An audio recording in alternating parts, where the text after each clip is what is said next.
बोलिए श्री कृष्ण भगवान की जय। दोस्तों, मैं लाल बाबू और आप देख रहे हैं मेरा यूट्यूब चैनल लाल बाबू भक्ति ज्ञान। पिछले वीडियो में गोकर्ण जी का जन्म हमने पठन पाठन किया। आज हम श्रीमद् भागवत महापुराण प्रथम खंड पंचम अध्याय का पठन पाठन करेंगे। तो आइए पढ़ते हैं पंचम अध्याय। जय श्री कृष्ण। अथ पंचमो अध्याय। धुंधकारी को प्रेत जोनि की प्राप्ति और उससे उद्धार। सूत जी कहते हैं, शौनक जी, पिता के वन चले जाने पर एक दिन धुंधकारी ने अपने माता को बहुत पीटा और कहा, बता धन कहाँ रखा है, नहीं तो अभी तेरी लुआठी जलती लकड़ी से खबर लूंगा। उसकी इस धमकी से डरकर और पुत्र के उपद्रवों से दुखी होकर वह रात्रि के समय कुएं में जा गिरी और इसी से उसकी मृत्यु हो गई। योगनिष्ठ गोकर्ण जी तीर्थ यात्रा के लिए निकल गए। उन्हें इन घटनाओं से कोई सुख या दुख नहीं होता था, क्योंकि उसका न कोई मित्र था न शत्रु। धुंधकारी 5 वेश्याओं के साथ घर में रहने लगा। उनके लिए भोग सामग्री जुटाने की चिंता ने उसकी बुद्धि नष्ट कर दी और वह नाना प्रकार के अत्यंत क्रूर कर्म करने लगा। एक दिन उन कुलटाओं ने उससे बहुत से गहने मांगे। वह तो काम से अंधा हो रहा था। मौत की उसे कभी याद नहीं आती थी। बस उन्हें जुटाने के लिए वह घर से निकल पड़ा। वह जहां तहां से बहुत सा धन चुरा कर घर लौट आया तथा उन्हें कुछ सुंदर वस्त्र और आभूषण ला कर दिए। चोरी का बहुत माल देखकर रात्रि के समय स्त्रियों ने विचार किया कि यह नित्य ही चोरी करता है, इसलिए इसे किसी दिन अवश्य राजा पकड़ लेगा। राजा यह सारा धन छीन कर इसे निश्चय ही प्राण दंड देगा। जब एक दिन इसे मरना ही है, तब हम ही धन की रक्षा के लिए गुप्त रूप से इसको क्यों न मार डालें। इसे मारकर हम इसका माल मता ले करके जहाँ कहीं चली जाएंगी। ऐसा निश्चय कर उन्होंने सोए हुए धुंधकारी को रस्सियों से कस दिया और उसके गले में फांसी लगाकर उसे मारने का प्रयत्न किया। इससे जब वह जल्दी न मरा तो उन्हें बड़ी चिंता हुई। तब उन्होंने उसके मुख पर बहुत से दहकते अंगारे डाले। इससे वह अग्नि की लपटों से बहुत छटपटा कर मर गया। उन्होंने उसके शरीर को एक गड्ढे में डालकर गाड़ दिया। सच है, स्त्रियां प्रायः बड़ी दुस्साहसी होती हैं। उनके इस कृत्य का किसी को भी पता न चला। लोगों के पूछने पर कह देती थी कि हमारे प्रियतम पैसे के लोभ से अब की बार कहीं दूर चले गए हैं, इसी वर्ष के अंदर लौट आएंगे। बुद्धिमान पुरुष को दुष्टा स्त्रियों का कभी विश्वास न करना चाहिए। जो मूर्ख इनका विश्वास करता है उसे दुखी होना पड़ता है। इनकी वाणी तो अमृत के समान कामियों के हृदय में रस का संचार करती है, किंतु हृदय छुरे की धार के समान तीक्ष्ण होता है। भला इन स्त्रियों का कौन प्यारा है। वे कुलटाएं धुंधकारी की सारी संपत्ति समेट कर वहां से चंपत हो गई। उनके ऐसे न जाने कितने पति थे और धुंधकारी अपने कुकर्मों के कारण भयंकर प्रेत हुआ। वह बवंडर के रूप में सर्वदा 10 दिशाओं में भटकता रहता था तथा शीत घाम से संतप्त और भूख प्यास से व्याकुल होने के कारण हा दैव चिल्लाता रहता था, परंतु उसे कहीं भी कोई आश्रय न मिला। कुछ काल बीतने पर गोकर्ण ने भी लोगों के मुख से धुंधकारी की मृत्यु का समाचार सुना। तब उसे अनाथ समझकर उन्होंने उसका गया जी में श्राद्ध किया और भी जहां जहां वे जाते थे उनका श्राद्ध अवश्य करते थे।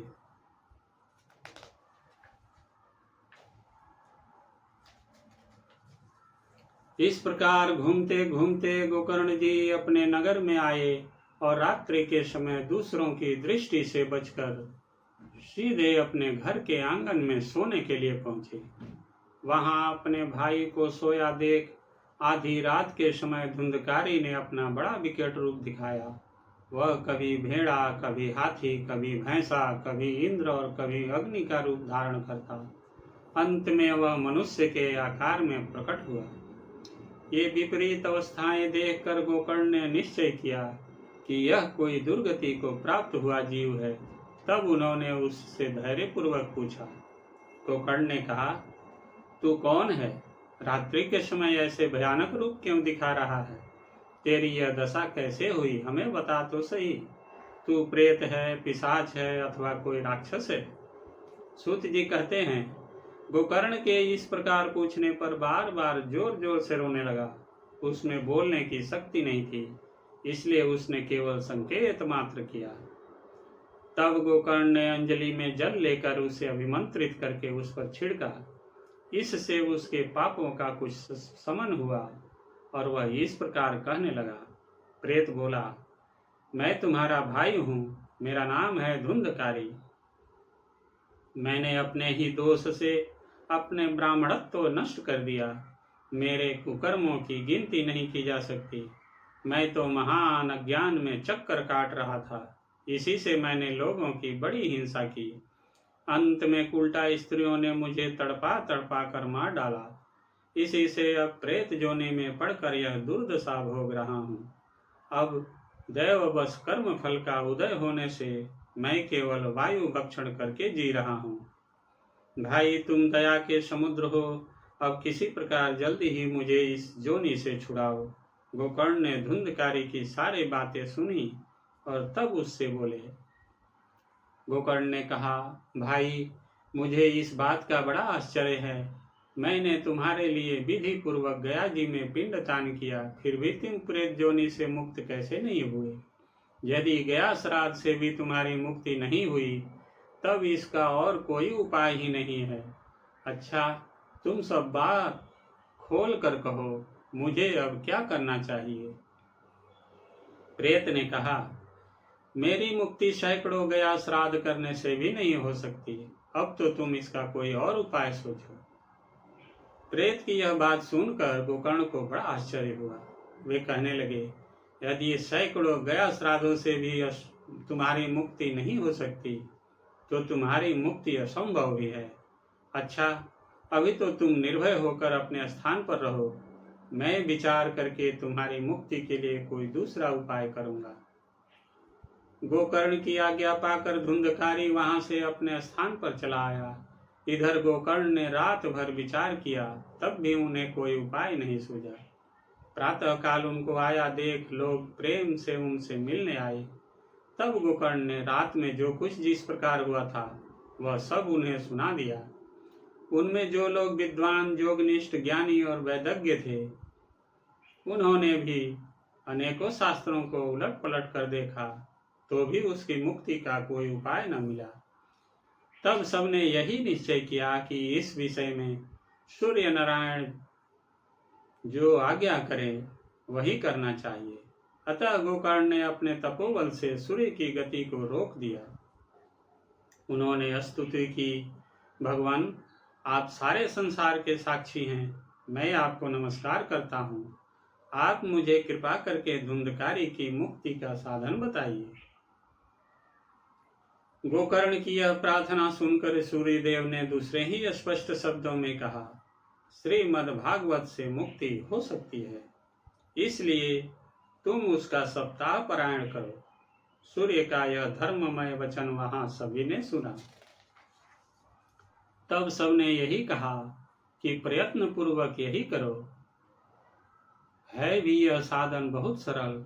अतः गोकर्ण जी भी तदनुसार निश्चय करके कथा सुनाने के लिए तैयार हो गए। देश और गांवों से अनेकों लोग कथा सुनने के लिए आए। बहुत से लंगड़े, लूल्हे, अंधे, बूढ़े और मंद बुद्धि पुरुष भी अपने पापों की निवृत्ति के लिए उद्देश्य से वहां पहुंचे। इस प्रकार वहां इतनी भीड़ हो गई कि उसे देखकर देवताओं को भी आश्चर्य होता था। जब गोकर्ण जी व्यास गद्दी पर बैठकर कथा कहने लगे, तब वह प्रेत भी वहां आ पहुंचा और इधर उधर बैठने के लिए स्थान ढूंढने लगा। इतने में ही उसकी दृष्टि एक सीधे रखे हुए 7 गांठ के बांस पर पड़ी। उसी के नीचे के छिद्र में घुसकर वह कथा सुनने के लिए बैठ गया। वायु रूप होने के कारण वह बाहर कहीं बैठ नहीं सकता था, इसलिए बांस में घुस गया। गोकर्ण जी ने एक वैष्णव ब्राह्मण को मुख्य श्रोता बनाया और प्रथम स्कंद से ही स्पष्ट स्वर में कथा सुनानी आरंभ कर दी। सायंकाल में जब कथा को विश्राम दिया गया, तब एक बड़ी विचित्र बात हुई। वहां सभासदों के देखते देखते उस बांस की एक गांठ तड़-तड़ शब्द करती फट गई। इसी प्रकार दूसरे दिन सायंकाल में दूसरी गांठ फटी और तीसरे दिन उसी समय तीसरी। इस प्रकार 7 दिनों में सातों गांठों को फोड़कर धुंधकारी 12 स्कंधों के सुनने से पवित्र होकर प्रेत जोनि से मुक्त हो गया और दिव्य स्वरूप धारण करके सबके सामने प्रकट हुआ। उसका मेघ के समान श्याम शरीर पीतांबर और तुलसी की मालाओं से सुशोभित था तथा सिर पर मनोहर मुकुट और कानों में कमनीय कुंडल झिलमिला रहे थे। उसने तुरंत अपने भाई गोकर्ण को प्रणाम करके कहा, भाई, तुमने कृपा करके मुझे प्रोत जोनि की यह प्रेत पीड़ा का नाश करने वाली श्रीमद् भागवत की कथा धन्य है तथा श्री कृष्ण चंद्र के धाम की प्राप्ति कराने वाला इसका सप्ताह पारायण भी धन्य है। जब सप्ताह श्रवण का जोग लगता है तब सब पाप थर्रा उठते हैं कि अब यह भागवत की कथा जल्द ही हमारा अंत कर देगी। जिस प्रकार आग गीली सूखी छोटी बड़ी सब तरह की लकड़ियों को जला डालती है, उसी प्रकार यह सप्ताह श्रवण मन वचन और कर्म द्वारा किए हुए नए पुराने छोटे बड़े सभी प्रकार के पापों को भस्म कर देता है। विद्वानों ने देवताओं की सभा में कहा है कि जो लोग इस भारतवर्ष में श्रीमद् भागवत की कथा नहीं सुनते, उनका जन्म वृथा ही है। भला मोह पूर्वक लालन पालन करके यदि इस नित्य शरीर को दृष्ट पुष्ट और बलवान भी बना लिया, तो भी श्रीमद् भागवत की कथा सुने बिना इससे क्या लाभ हुआ। अस्थियां ही शरीर के आधार स्तंभ है। नस नाड़ी रूप रस्सियों से यह बंधा हुआ है। ऊपर से इस पर मांस और रक्त थोप कर इसे चर्म से मढ़ दिया गया है। इसके प्रत्येक अंग में दुर्गंध आती है, क्योंकि है तो यह मलमूत्र का भांड ही। वृद्धावस्था और शोक के कारण यह परिणाम में दुखमय ही है। रोगों का तो घर ही ठहरा। यह निरंतर किसी न किसी कामना से पीड़ित रहता है, कभी इसकी तृप्ति नहीं होती। इसे धारण किए रहना भी यह एक भार ही है। इसके रोम रोम में दोष भरे हुए हैं और नष्ट होने में इसे एक क्षण भी नहीं लगता। अंत में यदि इसे गाड़ दिया जाता है तो इसके कीड़े बन जाते हैं। कोई पशु खा जाता है तो यह विष्ठा हो जाता है और अग्नि में जला दिया जाता है तो भस्म की ढेरी हो जाता है। ये 3 ही इसकी गतियां बताई गई है। ऐसे अस्थिर शरीर से मनुष्य अविनाशी फल देने वाला काम क्यों नहीं बना लेता। जो अन्न प्रातः काल पकाया जाता है वह सायंकाल तक बिगड़ जाता है, फिर उसी के रस से पुष्ट हुए शरीर की नित्यता कैसी। इस लोक में सप्ताह श्रवण करने से भगवान की शीघ्र ही प्राप्ति हो सकती है। अतः सब प्रकार के दोषों की निवृत्ति के लिए एकमात्र यही साधन है। जो लोग भागवत की कथा से वंचित हैं, वे तो जल में बुदबुदे और जीवों में मच्छरों के समान केवल मरने के लिए ही पैदा होते हैं। भला जिसके प्रभाव से जड़ और सूखे हुए बांस की गांठें फट सकती हैं, उस भागवत कथा का स्मरण करने से चित्त की गांठों का खुल जाना कौन बड़ी बात है। सप्ताह श्रवण करने से मनुष्य के हृदय की गांठ खुल जाती है। उसके समस्त संशय छिन्न भिन्न हो जाते हैं और सारे कर्म क्षीण हो जाते हैं। यह भागवत कथा रूप तीर्थ संसार के कीचड़ को धोने में बड़ा ही पटु है। विद्वानों का कथन है कि जब यह हृदय में स्थित हो जाता है, तब मनुष्य की मुक्ति निश्चित ही समझनी चाहिए। जिस समय धुंधकारी ये सब बातें कह रहा था, जिसके लिए वैकुंठवासी पार्षदों के सहित एक विमान उतरा, उससे सब ओर मंडलाकार प्रकाश फैल रहा था। सब लोगों के सामने ही धुंधकारी उस विमान पर चढ़ गया। तब उस विमान पर आए हुए पार्षदों को देखकर उनसे गोकर्ण ने यह बात कही। गोकर्ण ने पूछा, भगवान के प्रिय पार्षदों, यहाँ हमारे अनेकों शुद्ध हृदय श्रोतागण हैं। उन सबके लिए आप लोग एक साथ बहुत से विमान क्यों नहीं लाए? हम देखते हैं कि यहाँ सभी ने समान रूप से कथा सुनी है, फिर फल में इस प्रकार का भेद क्यों हुआ, यह बताइए। भगवान के सेवकों ने कहा, हे मानव, इस फल भेद का कारण इनके श्रवण का भेद ही है। यह ठीक है कि श्रवण तो सबने समान रूप से ही किया है, किंतु इसके जैसा मनन नहीं किया। इसी से एक साथ भजन करने पर भी उसके फल में भेद रहा। इस प्रेत ने 7 दिनों तक निराहार रहकर श्रवण किया था तथा सुने हुए विषय का स्थिर चित्त से यह खूब मनन निधि ध्यान सन भी करता रहा था। जो ज्ञान दृढ़ नहीं होता वह व्यर्थ हो जाता है। इसी प्रकार ध्यान न देने से श्रवण का, संदेह से मंत्र का और चित्त के इधर उधर भटकते रहने से जब का भी कोई फल नहीं होता।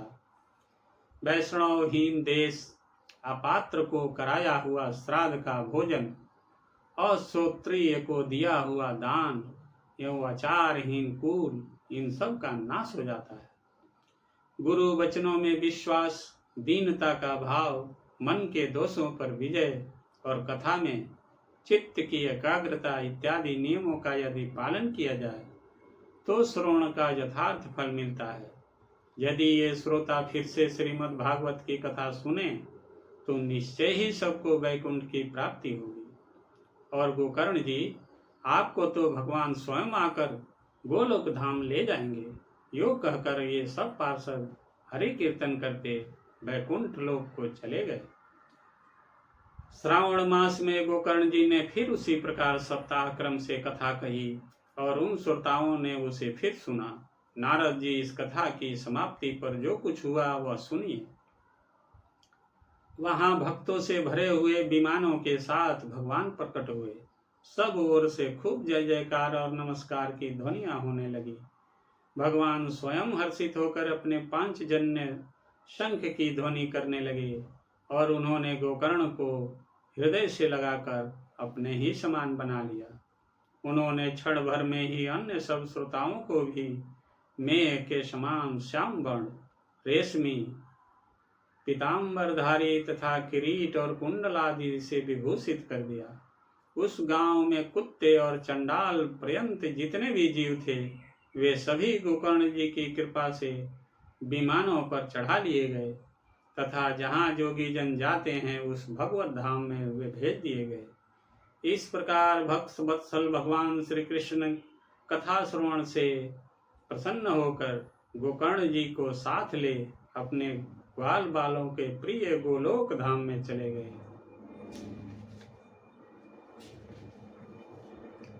पूर्व काल में जैसे अयोध्यावासी भगवान श्री राम के साथ साकेत धाम सिधारे थे, उसी प्रकार भगवान श्री कृष्ण सबको जोगी दुर्लभ गोलोक धाम को ले गए, जिस लोक में सूर्य, चंद्रमा और सिद्धों की भी कम ही गति नहीं हो सकती।